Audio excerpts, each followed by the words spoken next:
Jimmy Donaldson, the YouTube king who turned giving away millions into a full-time job. Here's another $10,000. From philanthropy to controversy, MrBeast's empire is facing its biggest challenge yet. A challenge ironically made by his first subscriber ever, Kris Tyson. Basically, I was there when he created the channel. I was his first subscriber. To get you up to speed with everything that's happened, let's start from the beginning. MrBeast didn't just wake up with millions of subscribers and started with stacks of cash. Nah, he started off like the most of us, awkward, broke, and filming YouTube videos in their room with a webcam that probably cost less than a McDonald's Happy Meal. What first kicked off his channel were the worst YouTube intro series. This series consisted of a compilation of terrible YouTube intros from various YouTube channels across the internet.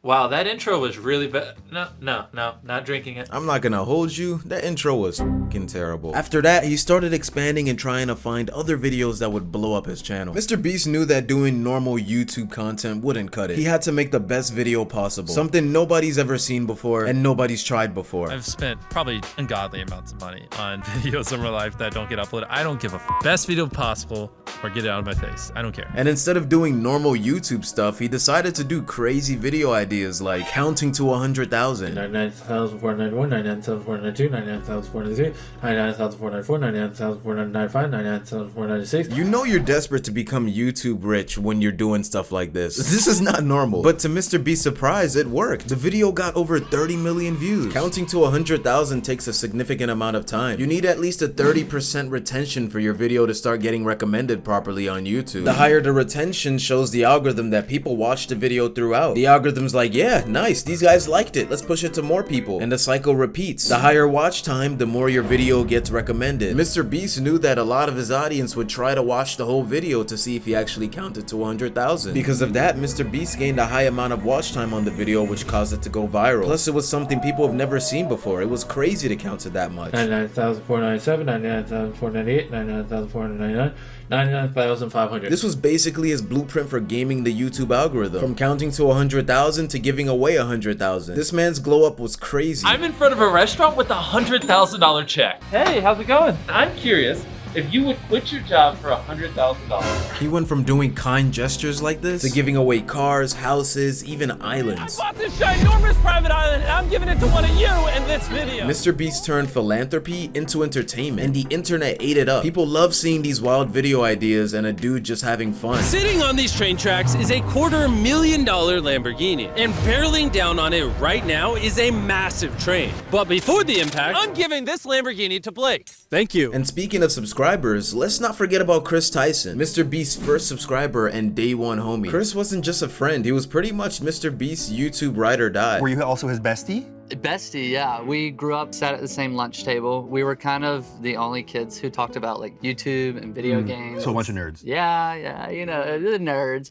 But so we would hang out afterwards, film videos together, and we just fell in love with doing it. As the channel blew up, the ideas had to scale. MrBeast planted 20 million trees, opening free banks, and even paying off people's medical bills. MrBeast wasn't just giving away money, he was changing people's lives. And it was really refreshing to see, especially in a world where influencers just use their money for themselves. It was nice to see somebody doing good with that money.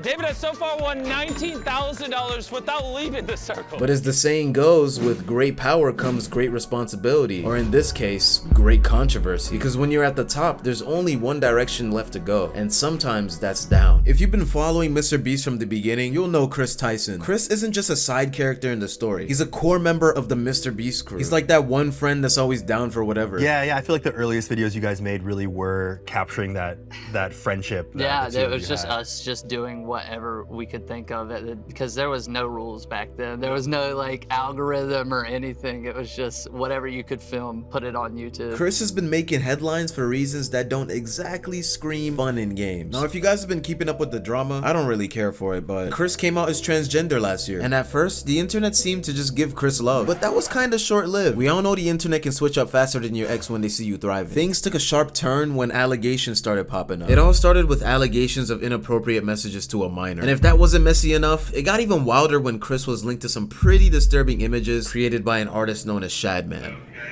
You know, like Mark Up?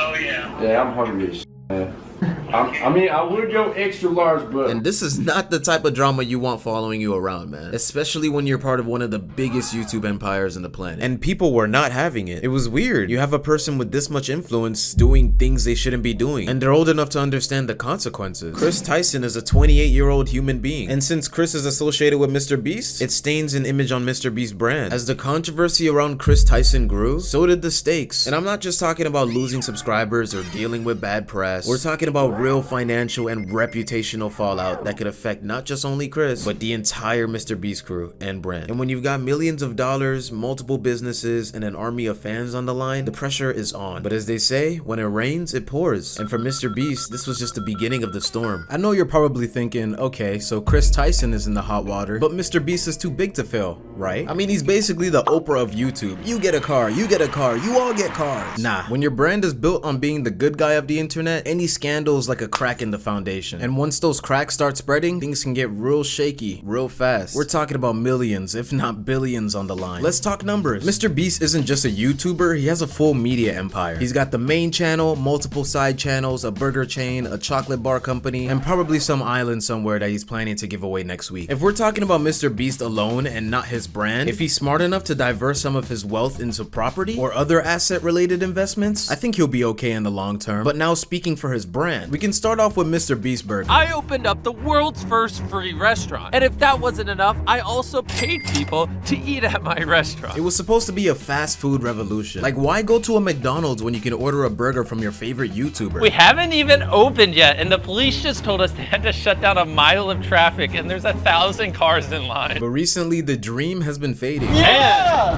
I've never ran a restaurant before. Locations are shutting down, complaints are piling up, and the hype, well, that's kind of gone stale. MrBeast was generating tens of millions in revenue annually. As of January 2023, MrBeast Burger had $150 million worth of revenue, but they only made a profit of about $30 million, which means they had to spend $120 million to run their operations. This includes the real estate and location, staffing and labor costs, equipment and kitchen maintenance, marketing and promotion, food and beverage costs, technology and innovations, and much more. Even though MrBeast only made $30 million out of spending $150 million, he had a net profit of 20%, which is actually pretty high for most of the restaurant industry. On average, restaurant net profits are usually 3 to 6%, and for restaurants that are really well managed, it could be 10% or slightly higher. MrBeast Burger was a ghost kitchen model. Comment down below if you've ever worked in fast food.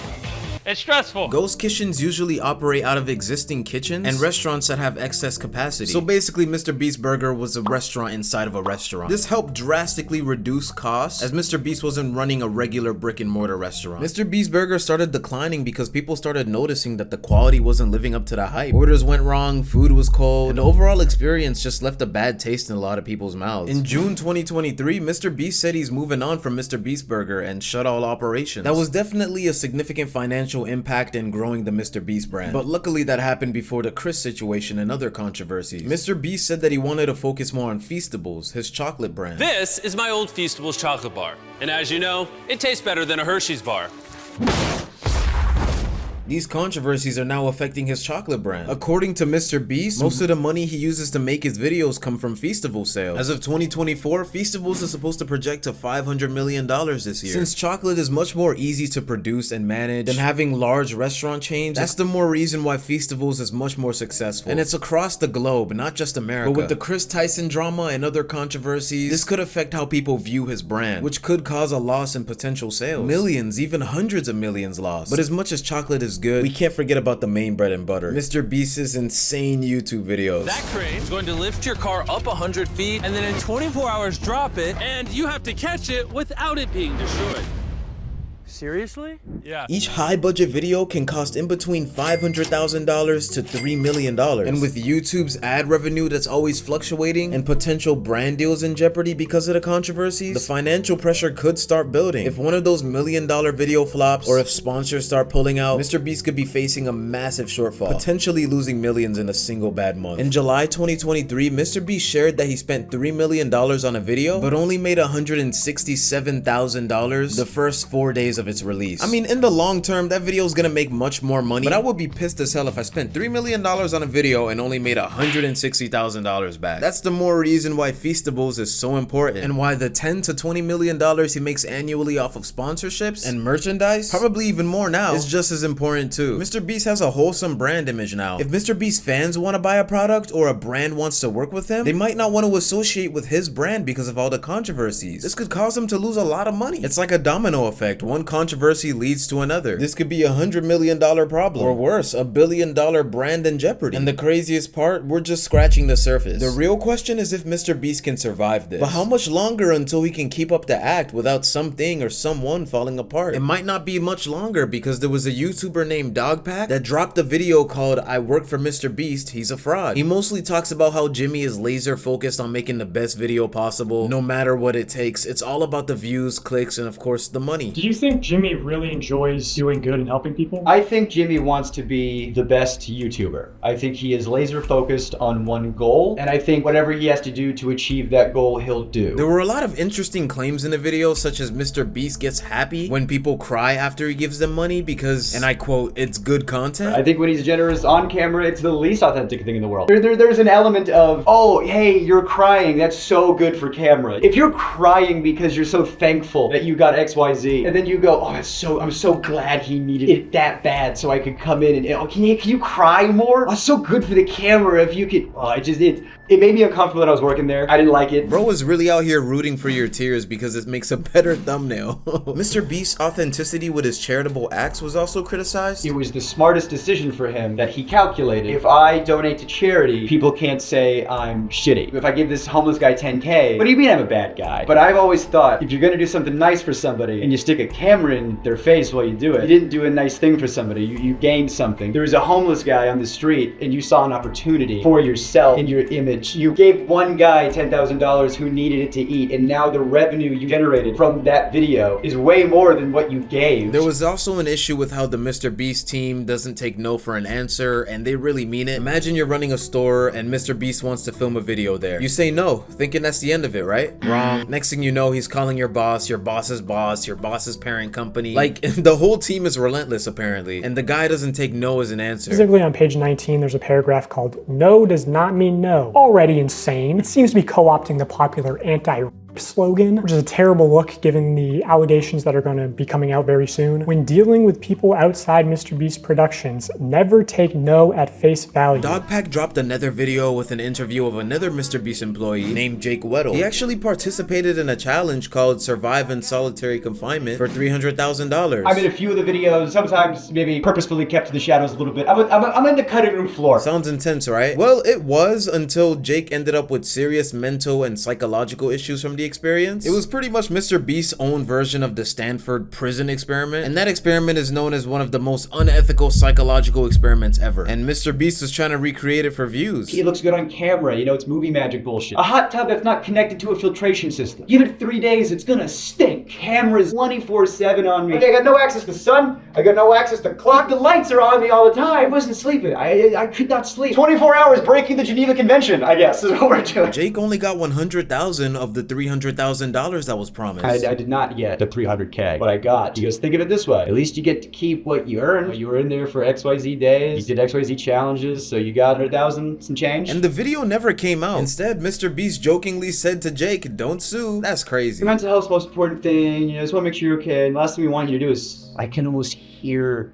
the word sue come out of his mouth. The S, he just stopped right before it got out. And to make it worse, Jake had to pay $40K in taxes and use the rest of his money to support his family, as well as his stand-up comedian career he wants to continue. You know how much money I spent in taxes in 2021? I spent $44,000 in taxes alone. And now I spent all that money on doing stand-up. I bought plane tickets to go do comedy festivals. My family back home, I gave them a bunch of stuff that they needed, and haven't been back on a Beast set in any official capacity or unofficial capacity since then. And then they did did the video with somebody else, and they worked out the kinks. And if you thought that was bad, oh my god, there's more. Dogpack also exposed that there were sexual assaults within the MrBeast crew that Jimmy didn't want to report because it would hurt the public image, as well as how one of the contestants named Rosanna Pacino, she said Jimmy's production team took every contestant's underwear and medicine from them for some weird reason. They were told they would be given back each night to change, but were not. Multiple female contestants messaged me saying that Beast Game still has her underwear. You have to be on another level of down bad to be doing this. In addition to having somebody potentially attracted to minors on the team, you know, there's obviously evidence of like the Shad-based stuff, like that's been out for a while. People have internally known at the company that like Kris is kind of a potential minors attracted person, and the company protects her, and they were protecting her, and they protected her as long as they could. Jimmy knew, everyone knew, so. MrBeast also had somebody that was in a position of manager at the company. That person was a registered sex offender. But he was like the manager when it all started. What I hear, he's on the registry for doing some not